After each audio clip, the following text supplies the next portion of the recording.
আসসালামু আলাইকুম। এই ভিডিওটা ছিল 2024 সালের শেষ দিনের 31st নাইটে। আমার হাজব্যান্ড একগুচ্ছ গোলাপ ফুল নিয়ে বাসায় এসেছিল। তো আমিও চেয়েছিলাম যে তাকে একটু ভিন্ন কোনো কিছু তৃপ্তি করে খাওয়ার কথা মাথায় আসলেই সবার আগেই কিন্তু আসে ভর্তা ভাত। তাই আমি এখানে কয়েক রকমের ভর্তা করে নিয়েছিলাম।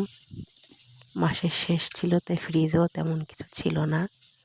প্রথমে আমি সিম ভর্তা করে নিয়েছিলাম, তারপরে আমি কক্সবাজারের স্টাইলে টমেটো ভর্তা করে নিয়েছিলাম।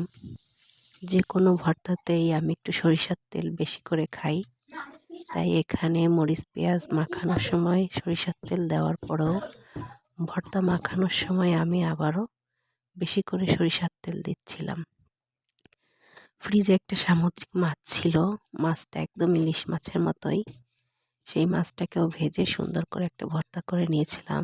আসলে বিরিয়ানি, পোলাও এগুলোর থেকে কিন্তু ভর্তা ভাতই সবাই বেশি পছন্দ করে এবং তৃপ্তি করে খেতে পারে।